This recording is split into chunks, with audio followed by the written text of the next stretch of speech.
Om Sadashivasamarambham Shankaracharyamadhyamam Asmadacharyaparyantam Vande Guru Paramparam. Om.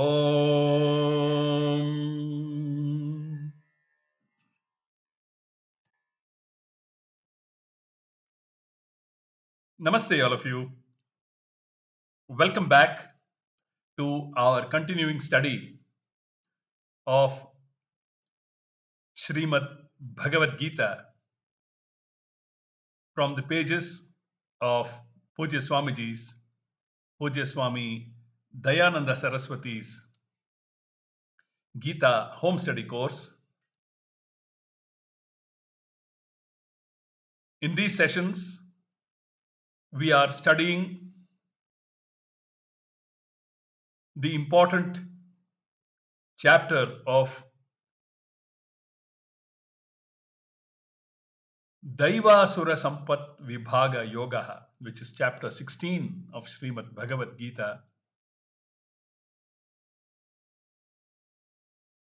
A significant chapter that traces qualities that are becoming of a human being and qualities that are unbecoming or not becoming of a human being. Daiva, Asura, Sampat, Vibhaga Yoga.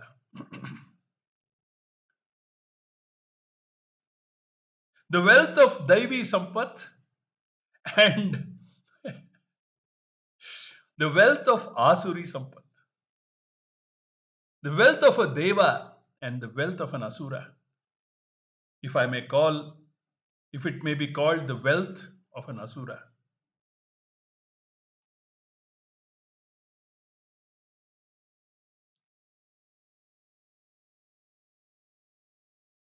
Vyasacharya, Krishna, and all our gurus help us to discriminate between the two.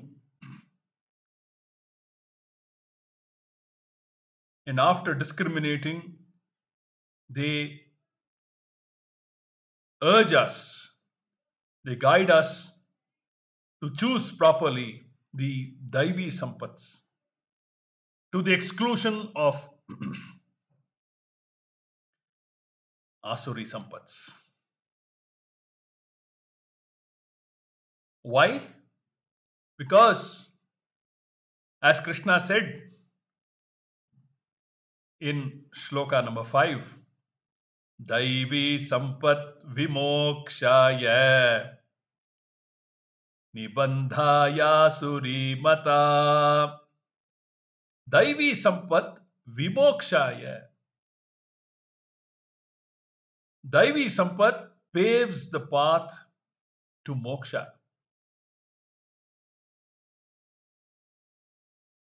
Bhagavad Gita, being a moksha shastra, a lot of emphasis is laid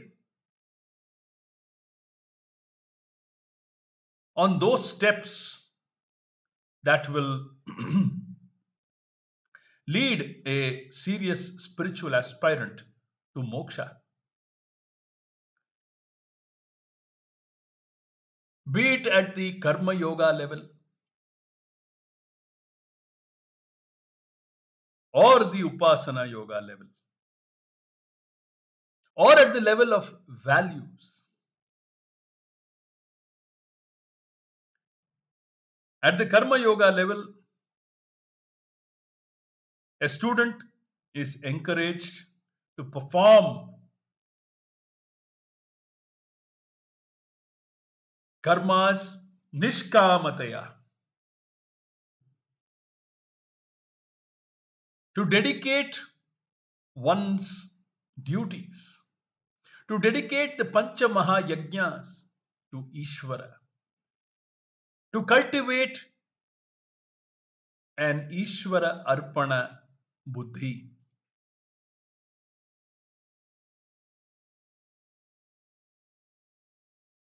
Asking of Ishvara for nothing else other than jnana vairagya siddhyartham.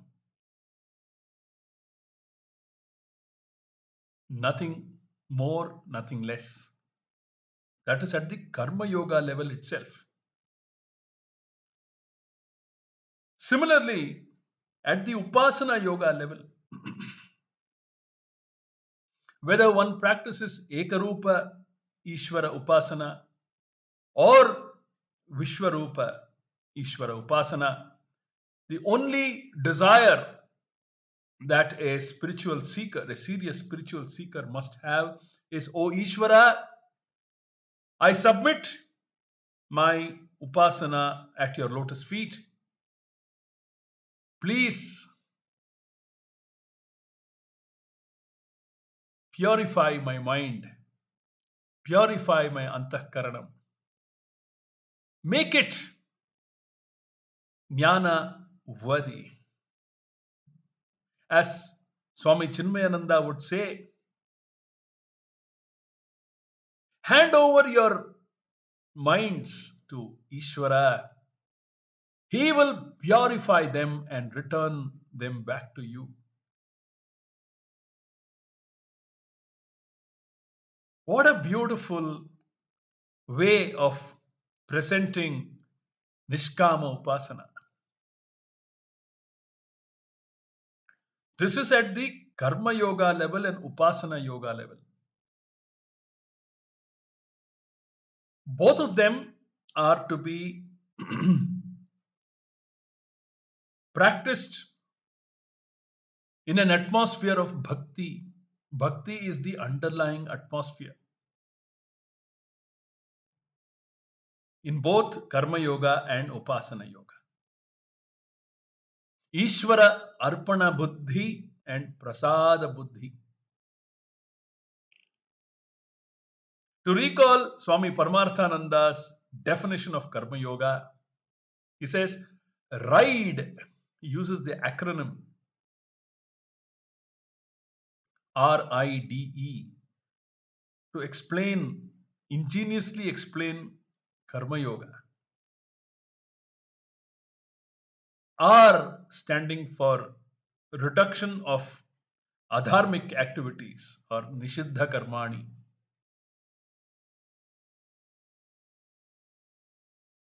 I standing for increase of Vihita Karmani like Panchamaha Yajnas, etc. Deva Yajna, Brahma Yajna, Pitru Yajna, Manushya Yajna, and Bhuta Yajna. The great five yajnas, the great five methods of worshipping God, increase dharmic activities. That is I in ride. Then D stands for dedicate all activities to the Lord. Do your duty and dedicate all your activities to Ishvara. And E standing for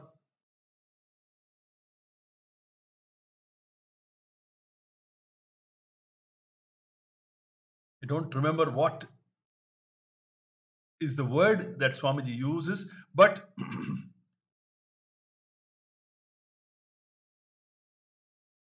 expecting all results of action or taking all results of action as Ishvara Prasada. Dedicating all activities to Ishvara is Ishvara Arpana Buddhi. And E standing for enjoying all results of actions as Ishvara Prasada, having Prasada Buddhi. This is Karma Yoga. The same principles can be applied to Upasana Yoga too. Then to values. that will promote Sattva-guna. Because Krishna has said in the 14th chapter, Sattvat Sanjayate Jnanam. Only in a Satviki Antakaranam will Jnanam become established, be received, retained, assimilated, and the benefit enjoyed. So, all our acharyas, all our gurus, Vyasacharya, Krishna, everybody emphasizes on the line Daivi Sampat Vimokshaya Nibandhaya Asuri Mata.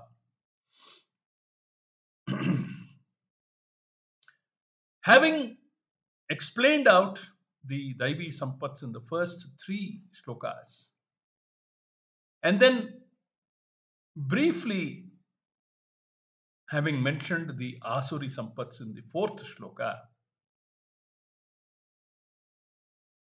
and giving his verdict in the fifth shloka with the statement Daivi Sampat Vimokshaya Nibandhaya Asuri Mata. Now, from the sixth shloka, Krishna is going to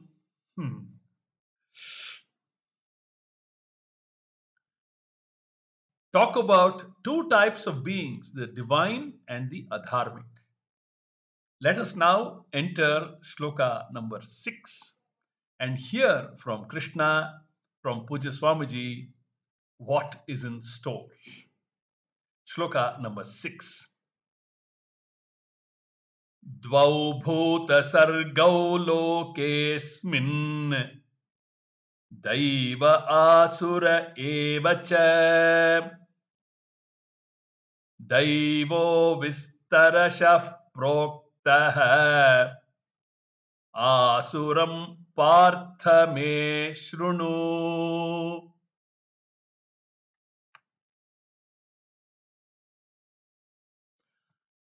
Asmin loke, in this world, dvau bhuta sargau, there are two types of created beings.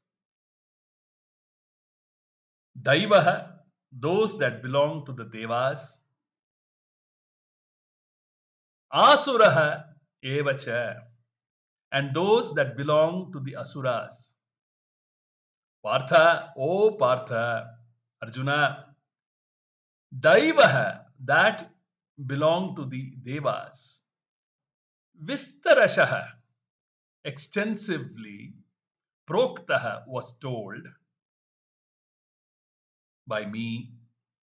Krishna says, Asuram, the characteristics belonging to the asuras. Me shrunu. Me shrunu, listen to me. Whenever Krishna uses the word shrunu, he expects Arjuna, his only disciple, on the battlefield. He doesn't want Arjuna's attention to be diverted to anything else. And through Arjuna, Krishna is advising all of us.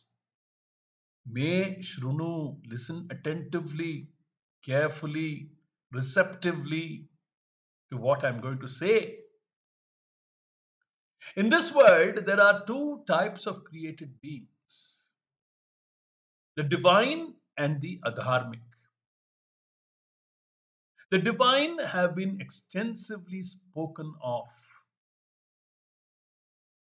in the first three shlokas and earlier in the portions from the 8th to the 11th shlokas of chapter 13 under Jnanam.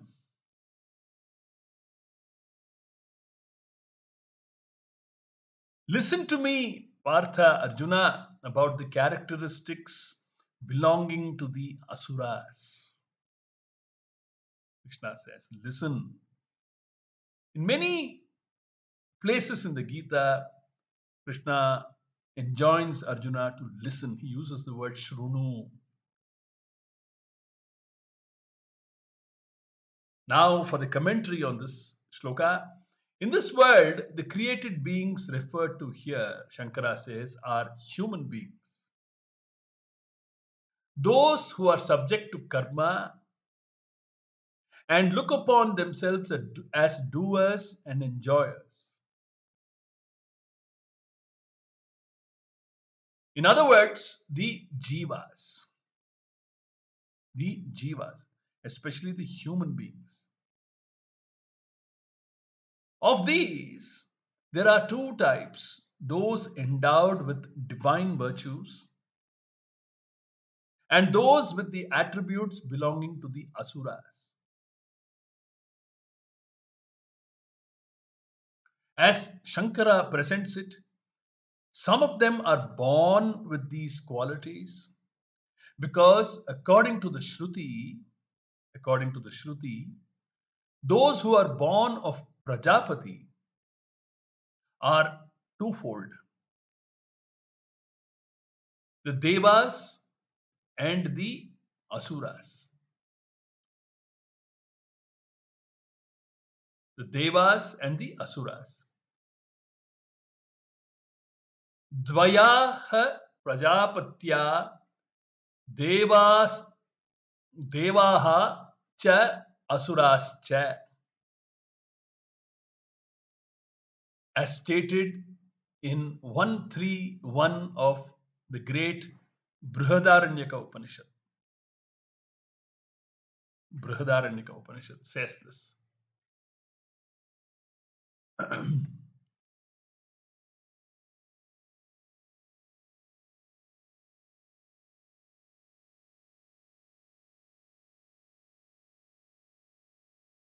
Since the beginning, these two types have been there. And we do see that from birth, some people show certain tendencies.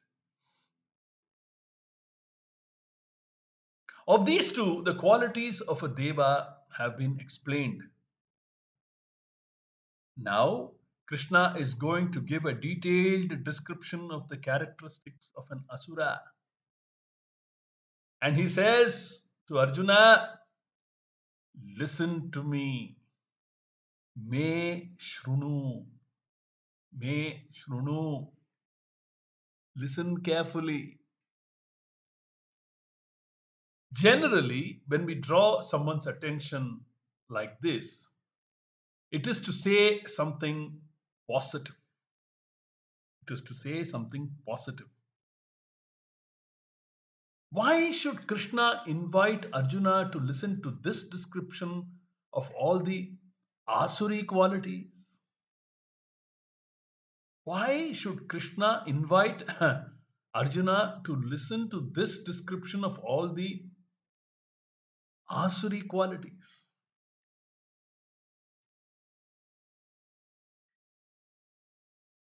We will answer that question in the upcoming capsule and take our study forward from there.